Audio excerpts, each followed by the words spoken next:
Hello class 10, कैसे हैं आप सब लोग। I hope you all are doing good. I know पढ़ना तो पड़ रहा है, पर कुछ करना है, कुछ बनना है तो पढ़ना तो पड़ेगा, है ना। पढ़ रहे हो तो मज़े लेकर पढ़ाई करो, बोरिंग होके नहीं, ठीक है ना। इंटरेस्ट लेके पढ़ाई करोगे तो पढ़ने में मज़ा आएगा, और पढ़ने में मज़ा आएगा तो कुछ करने में भी मज़ा आएगा।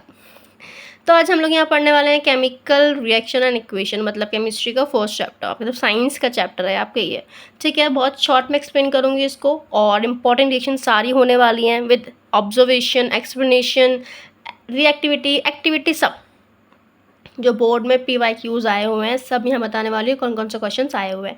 आई नो आपको देखना, आपको वीडियो बहुत अच्छी लगने वाली है। तो चलिए शुरू करते हैं। सबसे पहले चेंज की बात करते हैं। तो आई नो कि चेंज आप सबको पता है क्या होता है। आप में छोटे से इतने बड़े हो गए, मतलब आपके अंदर क्या हुआ, चेंज हुआ। अगर कोई पेज को आप अगर मैं पेज को कुछ फोल्ड कर रही हूँ लाइक दिस, तो मतलब मैंने कुछ ना कुछ चेंज कर लिया, राइट। इसे क्या बोलते हैं, हम चेंज बोलते हैं। Changes are two type, physical change और केमिकल चेंज। केमिकल चेंज और फिजिकल चेंज में क्या डिफरेंस है, ये इंपॉर्टेंट है, ध्यान रखना। फिजिकल चेंज किया और जिसमें कुछ नया सब्सटेंस फॉर्म नहीं होता, कुछ नया नहीं बनेगा, तो मतलब हाँ क्या सा चेंज है, फिजिकल चेंज है। रिवर्सिबल चेंज होता है, ये कैसे चेंज है, ये रिवर्स से, मतलब एग्जांपल लेके देखते हैं। हम वाटर से आइस बनाते हैं, आइस से वाटर, मतलब कैसा चेंज है, ये रिवर्सिबल चेंज है, कुछ नया इसमें नहीं बनता। अगर मैं पेपर को फोल्ड कर देती हूँ, this is also called physical change. Why, because page को मैंने फोल्ड ही तो किया है, पेज से कुछ नया तो नहीं बन गया है ना। This is called physical change. Evaporation of water, dissolution of sugar in water, these all are physical change. बस ध्यान रखना, इसमें स्टेट तो चेंज होती है, ठीक है। स्टेट चेंज फिजिकल में भी होती है और केमिकल दोनों में होती है, ठीक है, ध्यान रखना इस बात को। केमिकल चेंजेस क्या होते हैं, the process in which the original substance lose their nature. मतलब जो कुछ सोचो, मैंने कुछ लिया और उससे कुछ और बन गया, ठीक है। मतलब लिया कुछ और बना कुछ, मतलब कुछ नया बना। नए बनने को ही क्या बोलते हो आप, केमिकल चेंज बोलते हो। ये मोस्टली कैसे होते हैं, इरिवर्सिबल होते हैं। मतलब जो आपने पहले था वो उसकी प्रॉपर्टी सेम नहीं रही, कुछ ना कुछ चेंज हो जाएगी, ठीक है। इसे क्या बोलते हैं हम, केमिकल चेंज बोलते हैं। इसके एग्जांपल्स बहुत सारे, जैसे कि रस्टिंग ऑफ आयरन इसका एग्जांपल है ना। इसके एक कॉमन एग्जांपल क्या है, जो फिजिकल केमिकल दोनों का होता है, उसको बोलते हैं बर्निंग ऑफ कैंडल, ठीक है। बर्निंग ऑफ कैंडल जो है वो दोनों का एग्जाम्पल है, ध्यान रखना, बहुत इंपॉर्टेंट है, ठीक है। और हम बोलते हैं ना brownish of an apple, apple का ब्राउन हो जाना बिकॉज ऑफ ऑक्सीडेशन, वो भी किसका एग्जांपल है हमारे पास, केमिकल चेंज का। चलिए नेक्स्ट आप देखते हो कैरेक्टरिस्टिक्स, जो केमिकल चेंज की। अगर कोई ना कोई केमिकल रिएक्शन हो रही है तो वहाँ पे कुछ ना कुछ कैरेक्टरिस्टिक्स आपको दिखेंगे, जिसके पता चलता है, जिसकी वजह से कि हाँ वहाँ पे केमिकल चेंज हुआ है। तो what are these characteristics, you can see here, change in state, change in color, evolution of gas, change in temperature, formation of precipitation। बहुत सारे, ये कम से कम 5 ये कैरेक्टरिस्टिक्स हैं जो आपको याद होनी चाहिए। Change in temperature, evolution of gas, change in color and change in state and formation of PPT। PPT मतलब precipitation। precipitation क्या होता है, एक ऐसा insoluble substance, जैसे कि मैंने 2 केमिकल लिए, उसको मैंने रिएक्ट करवाया और जो बन करके आया वो बॉटम में जाके सेटल हो गया, वो सॉल्यूशन के अंदर डिजॉल्व नहीं हुआ, which is insoluble, that is called precipitate, ठीक है, ध्यान रखना। अब आते हैं एक्टिविटी की बारी, जो इंपॉर्टेंट है, एनसीईआरटी में भी गिवन है। यहाँ पे क्या लिया आपने, मैग्नीशियम, उसको बर्न किया है, प्रेजेंस ऑफ ऑक्सीजन, और क्या बन गया है, मैग्नीशियम ऑक्साइड, ठीक है। क्या याद रखना है इसमें से आपको, जब भी मैग्नीशियम को आप बर्न करते हो प्रेजेंट ऑक्सीजन, तो जो मैग्नीशियम ऑक्साइड है वो वाइट पाउडर की फॉर्म में बनता है। जब इसको बर्न करोगे ना तो वाइट पाउडर आपके हाथ में आ जाएगा, which is formation of magnesium oxide. और जब भी मैग्नीशियम को आप बर्न करते हो, डेजलिंग लाइट से मैग्नीशियम बर्न होता है, ठीक है।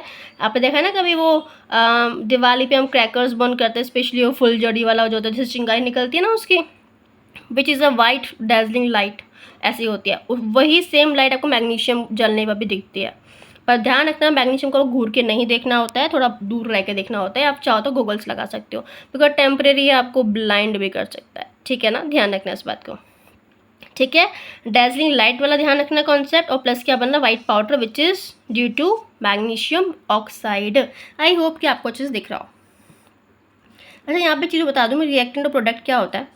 जो आप इस साइड लेते हो ना, लेफ्ट हैंड साइड पे जो कुछ न्यू सब्सटेंस जो आप लेते हो, वो क्या होता है, रिएक्टेंट होता है, जो भी रिएक्ट करने वाला है, इसलिए क्या बोलते हैं, रिएक्टेंट बोलते हैं, which is about to react, which is new in nature right now, ठीक है। जो इस तरह बनता है RHS साइड पे उसे क्या बोलते हैं हम, प्रोडक्ट बोलते हैं, जो नया कुछ बन के निकला विच इज़ प्रोडक्ट। ठीक है, ध्यान रखना। नेक्स्ट रिएक्शन हमारे पास ये वाली है, silver and the hydrogen sulphide. जब भी आपने देखो घर में कोई मदर है या सिस्टर है, कोई भी मतलब जो गर्ल्स स्पेशली जो सिल्वर ज्वेलरी पहनती हैं, स्पेशली पायल पहनती हैं, तो देखो कुछ टाइम बाद वो ब्लैकिश हो जाती है। क्यों? बिकॉज हमारे एटमॉस्फेयर में जो होता है which is gas which is hydrogen sulphide, वो सिल्वर से रिएक्ट करती है और क्या फॉर्म करती है, Ag2S which is silver sulphide. इसकी वजह से it will turn into black colour. ठीक है, ध्यान रखना इस बात को। नेक्स्ट वेरी इंपॉर्टेंट है, लेड नाइट्रेट जब रिएक्ट करता है किससे, पोटेशियम आयोडाइड से। ठीक है, देखो यहाँ पे क्या है, लेड नाइट्रेट का जो कलर है नेचर में कैसा होता है, वाइट होता है, इसका कलर भी वाइट होता है। ठीक है, जब रिएक्ट करता है आपस में तो क्या बनाता है, येलो कलर का पीपीटी बनाता है, जो होता है लेड आयोडाइड का।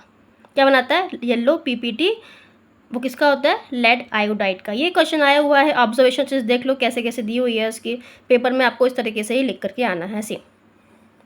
ठीक है, साथ में क्या बन रहा है, पोटेशियम नाइट्रेट। बैलेंसिंग भी बहुत ज़रूरी है, आपको अच्छे से आनी चाहिए। ठीक है, आगे देखिए चलिए। नेक्स्ट और बहुत बहुत ज़्यादा इंपॉर्टेंट रिएक्शन, आपने यहाँ पे भी रिएक्ट करवा रहे हो किसको, कैल्शियम ऑक्साइड को, उसको हम क्विक लाइम भी बोलते हैं, बर्नट लाइम भी बोलते हैं, नॉर्मल लाइम भी बोलते हैं। क्विक लाइम, बर्नट लाइम और लाइम बोलते हैं। ये रिएक्शन कर रहा है किससे, वाटर से रिएक्ट कर रहा है, क्या बना रहा है, कैल्शियम हाइड्रोक्साइड। ठीक है, क्या बोलते हैं, कॉमन नेम स्लैक्ट लाइम बोलते हैं, इसका दूसरा नाम भी होता है, इसको बोलते हैं हम लाइम वाटर। प्लस क्या निकल रही है, हीट। जब भी एक बाउल में या एक बीकर में आप क्या लोगे, CaO डाल दोगे, प्लस में क्या डालोगे, पानी, तो बहुत ही रिएक्शन हो, कैसी रिएक्शन होती है, एक्सोथर्मिक रिएक्शन होती है। कैसी होती है ये रिएक्शन, एक्सोथर्मिक रिएक्शन, मतलब हीट प्रोड्यूस करती है बहुत ज़्यादा, तो बीकर जो होगा गर्म हो जाएगा, ध्यान रखना। ठीक है, आई होप कि आपको ये भी सेम है, ध्यान रखना, प्रोसीजर ऑब्जर्वेशन सब ध्यान से देख लो कैसे कैसे लिखा हुआ है, वेरी वेरी इंपॉर्टेंट, एग्जाम में आएगा तो एज इट इज़ आपको लिखना पड़ेगा। ठीक है, अब पता है रिएक्टेंट प्रोडक्ट्स क्या होते हैं, आपको ऑलरेडी पता है, ये तो ईजी सा है। बात करते हैं केमिकल इक्वेशन क्या होता है, वही है जब केमिकल रिएक्शंस को आप किस फॉर्म में लिखते हो, सिम्बलिक या फॉर्मूलाज में लिखते हो, उसे क्या बोलते हो आप, केमिकल इक्वेशन बोलते हो। ठीक है, और नेक्स्ट हमारे पास एक्सोथर्मिक और एंडोथर्मिक रिएक्शंस क्या होते हैं, जब किसी रिएक्शन में हीट निकलती है तो उसे क्या बोलते हो, एक्सोथर्मिक बोलते हो, इसे आपने एग्जांपल अभी यहाँ देखा। और जब किसी रिएक्शन में आपको हीट देनी पड़ती है, मतलब देनी पड़ती है, इन्वॉल्व होती है, तो उसे क्या बोलते हो, एंडोथर्मिक बोलते हो। जिसकी एग्जांपल ले हम लोग फोटोसिंथेसिस, NCERT में गिवन एग्जांपल है, ध्यान रखना, फोटोसिंथेसिस जिसमें आपको हीट आपको देनी पड़ती है। और respiration is the example of exothermic जिसमें हीट निकलती है, मतलब कि इवॉल्व होती है। आई hope you understand this, right. चलिए, और क्या खास दिया है इसमें, this is also very important. देखिए यहाँ पे ये PYQ है जो आया हुआ है 2010 में, है ना। ऐसा कोई पूछा है रिएक्शन जिसमें चेंज इन टेम्परेचर, मतलब कोई भी रिएक्शन पूछा हो जिसमें क्या हो रहा हो, change in temperature, evolution of gas. आपने क्या एग्जांपल दिया इसमें, देखो CaO + H2O, क्या बन रहा है, CaOH का होल प्राइस। आपको पता भी इसमें हीट भी निकलती है, क्या निकलती है इसमें, हीट भी निकलती है, मतलब एक ऐसी रिएक्शन है एक्सोथर्मिक, मतलब चेंज इन टेम्परेचर यहाँ पे हो रहा है। ठीक है, नेक्स्ट हमारे पास क्या है, कैल्शियम कार्बोनेट, इसको हीट करोगे तो क्या होगा, ब्रेक हो जाएगा, कैल्शियम ऑक्साइड + CO2, मतलब गैस निकल रही है, मतलब क्या, इवोल्यूशन ऑफ गैस यहाँ पे हो रहा है। ठीक है, mark this reaction, very very important. I know मेरी आवाज़ थोड़ी अजीब लग रही होगी बिकॉज गला मेरा थोड़ा सा बैठा हुआ है, डोंट माइंड आओ। चलिए नेक्स्ट देखते हैं हमारे पास रिएक्शन बैलेंस कैसे करते हैं। आई नो ये सबको आता है, आता ही होगा बिकॉज चैप्टर आप लोग कर चुके होंगे, थोड़ा बहुत तो पढ़ चुके होंगे, राइट। बैलेंसिंग मैं यहाँ नहीं बता रही हूँ बिकॉज आई नो कि आपको आती है, अगर नहीं आती हो, अगर आपको सीखनी है रिएक्शन बैलेंस कैसे करते हैं ईजिएस्ट फॉर्म में, you can comment me and tell me please balancing बता दो तो मैं बता दूँगी, डोंट वरी। हाँ, लेकिन रिएक्शन कौन कौन सी करनी है आपको, जो इंपॉर्टेंट है सब यहाँ दिए हैं, देखो। ठीक है, ये सब रिएक्शंस आपको बैलेंसिंग फॉर्म में आनी चाहिए। Hit and trial method use करोगे, लेकिन पहले जो कंप्लीट मेथड है वो यूज़ करना। दीज आर द रिएक्शन जो आपको आनी चाहिए। ठीक है, वेरी वेरी इंपॉर्टेंट, ये पूरा मेथड दिया हुआ है इस बुक में कैसे सॉल्व करते हैं। ठीक है, चलिए आपको सबको दिख गया अच्छे से, ओके। चलिए अब यहाँ पे क्वेश्चन आया हुआ, देखो, on what basis chemical equation balance, हम बैलेंस क्यों करते हैं केमिकल इक्वेशन को। आपने क्लास 9th में पढ़ा होगा conservation of mass, law of conservation of mass, जिसमें जो रिएक्टेंट और जो प्रोडक्ट है उसमें जो एटम्स हैं या एलिमेंट्स हैं उसके जो मास है ना, वो इक्वल होना चाहिए। ठीक है, नंबर ऑफ एटम जो है वो इक्वल होने चाहिए, मतलब इस साइड जितने एटम है उस इधर भी उतने ही एटम होने चाहिए। मतलब यहाँ पी भी एक है तो पी भी यहाँ भी एक हो, यहाँ पे एन जितने हो एन भी उतने हो, ओ जितने हो ओ भी उतने हो, मतलब number of atoms either sides product और रिएक्टेंट साइड पे इक्वल होने चाहिए। ठीक है, ध्यान रखना। Which is very important reaction, lead nitrate को जब आप हीट करते हो तो क्या बनता है, PbO, NO2 और O2।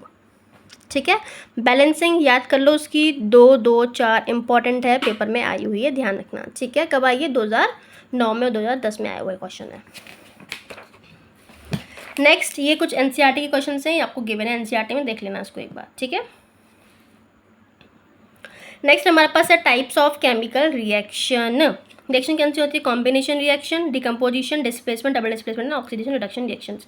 कॉम्बिनेशन क्या होता है, A+B=AB, मतलब दो रिएक्टेंट लोगे एक सिंगल प्रोडक्ट बनेगा कंपाउंड, उसे क्या बोलते हो, कॉम्बिनेशन रिएक्शन बोलते हो। बहुत ईजी वाला है ये रिएक्शन हम पहले कर चुके हैं, देख लो बहुत ईजी रिएक्शन है वाले, C+O2 CO2 H2+O2 H2। ठीक है, ये रिएक्शन भी हम लोग अभी पढ़ चुके हैं। PYQ आया हुआ 2009 में, ध्यान रखना, एक बार देख लो अच्छे से इसको एक बार, इसको बस दीज आर द एग्जाम्पल्स, आपको एग्जाम्पल बस ये वाला ध्यान रखना जो इंपॉर्टेंट है बहुत। ठीक है, यू कैन सी। चलिए नेक्स्ट हमारे पास कौन सी है, डिकम्पोजिशन रिएक्शन, जिसमें क्या होता है, एक सिंगल रिएक्टेंट होता है जो 2 या 2 से ज़्यादा पार्ट्स में टूट जाता है, उसे क्या बोलते हैं, डिकम्पोजिशन, मतलब डिकम्पोज हो जाना, टूट जाना। ठीक है, इसकी इंपॉर्टेंट रिएक्शन कौन सी है, ये वाली बहुत ज़्यादा इंपॉर्टेंट है, कभी छोड़ के मत जाना इस रिएक्शन को। ठीक है, देखो यहाँ पे क्या लिखा हुआ है, फेरस सल्फेट जो कैसा है, एनहाइड्रस। ऐसे इनकम्प्लीट और कंप्लीट कर देती हूँ मैं यहाँ पे। वैसे नॉर्मली कैसा होता है ये, FeSO4.7H2O, इसे बोलते हैं क्या, ये कैसा होता है, ग्रीन कलर का, ये लाइट ग्रीन भी कलर भी बोल सकते हो उसको आप। ठीक है, फेरस सल्फेट, इसमें क्या होता है, 7 मॉलिक्यूल्स होते हैं किसके, वाटर के भी। आपको क्या करना है, उसको हीट करना होता है, क्या करना होता है आपको, उसको हीट करना होता है। हीट करने से क्या होता है, FeSO4 अलग हो जाता है, जिसको पानी है वो उड़ जाता है, पानी उड़ जाएगा, बचेगा क्या, FeSO4 जो होता है कलर में वाइट, जो आपको यहाँ दिख रहा है ये वाला।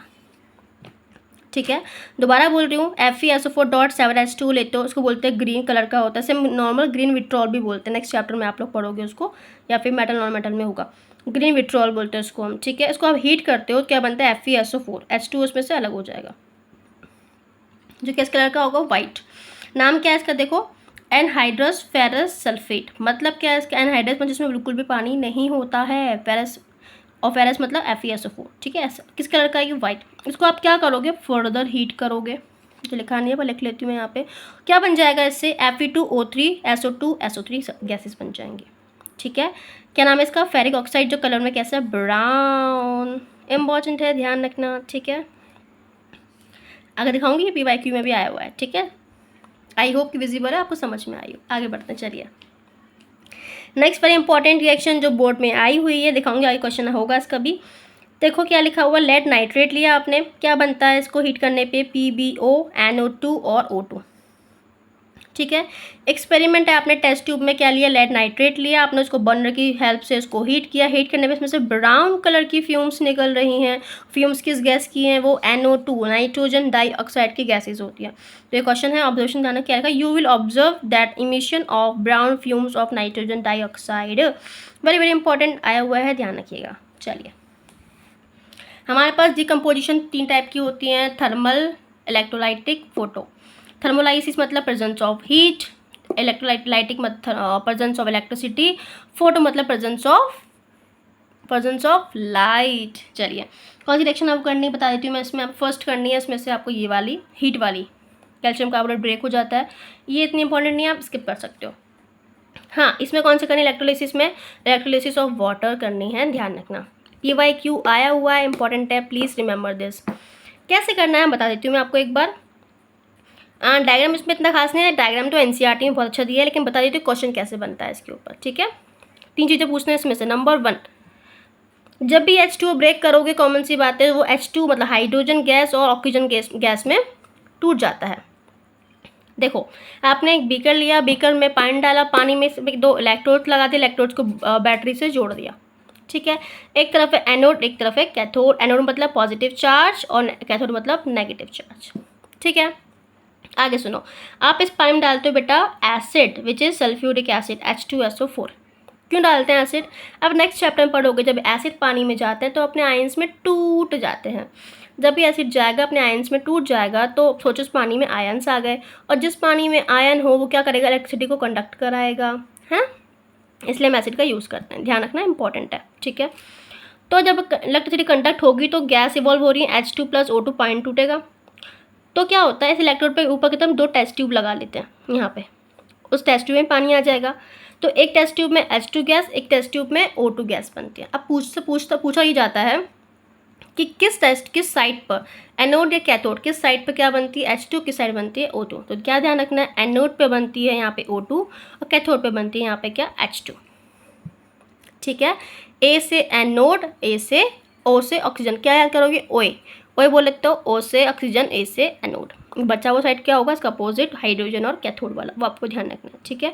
एक क्वेश्चन ये पूछेंगे, दूसरा क्वेश्चन क्या पूछेंगे आपसे, ratio of hydrogen and oxygen. ध्यान रखना, बैलेंसिंग करने के बाद दिख रहा है ना यहाँ पे H2 है और यहाँ पे कुछ भी नहीं है, तो मतलब क्या होगा, रेशियो 2:1, ठीक है। आई होप कि समझ में आया हो आपको इतना, ठीक है। नेक्स्ट हम लोग जो क्वेश्चन पूछते हैं वो पूछा जाता है कि इसका एक ऑब्जर्वेशन कैसे करेंगे, मतलब कौन से में H2 है, कौन से में ऑक्सीजन गैस है, वो कैसे देखोगे आप। तो आपने पढ़ा हुआ है, जब भी हाइड्रोजन टेस्ट करते हैं तो वो पॉप साउंड करता है, ऐसे वाला पॉप साउंड करता है ना।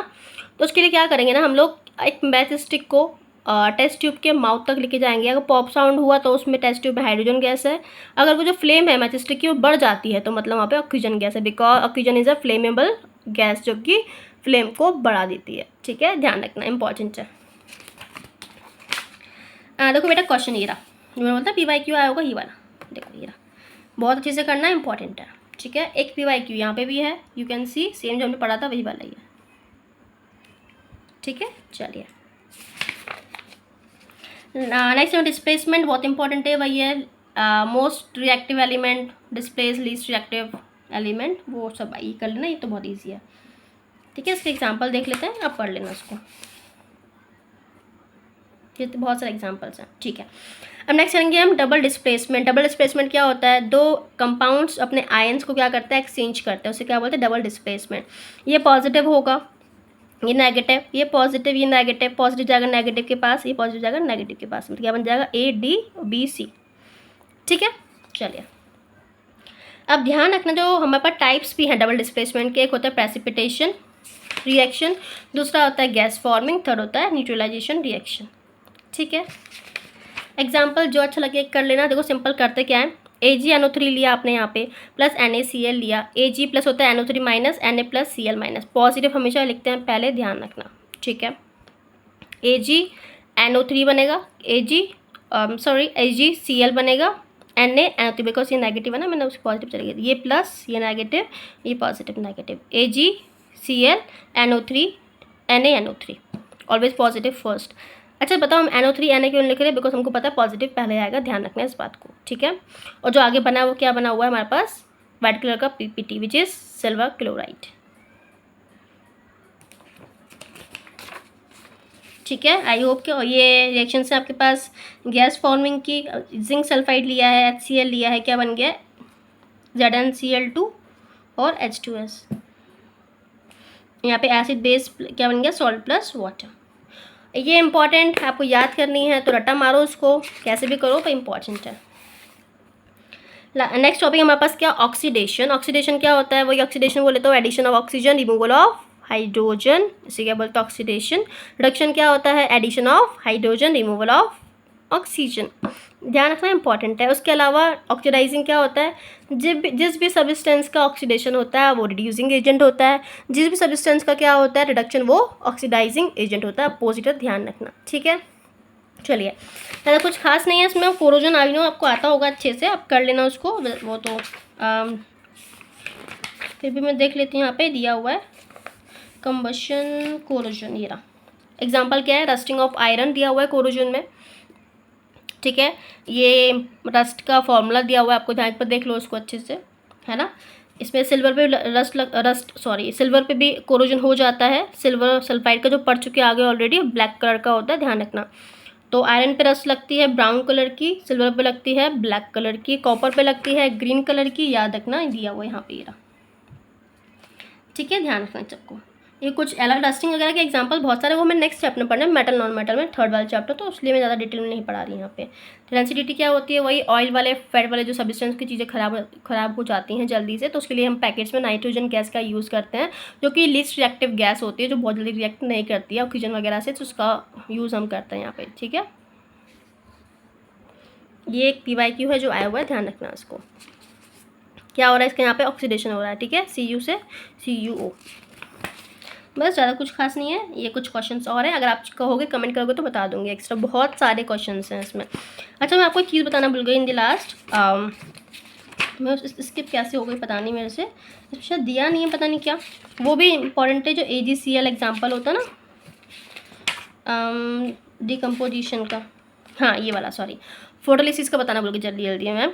AgCl ध्यान रखना, Ag + Cl2 में टूट जाता है, इसका यूज़ करते हैं हम फोटोग्राफी में, यूज़ करते, ध्यान रखना। वाइट कलर की होती है, ग्रे बनती है, और येलो है, ये भी ग्रे, ये कलर भी इंपॉर्टेंट है, तो please remember. I hope video आपको अच्छा लगा हो, और कुछ क्वेरी हो तो मुझे प्लीज़ बता देना, और एक्स्ट्रा क्वेश्चन चाहिए उसके लिए मुझे कमेंट कर देना। Thank you so much. अब प्लीज़ चैनल को सब्सक्राइब कर देना for the more videos. Thank you.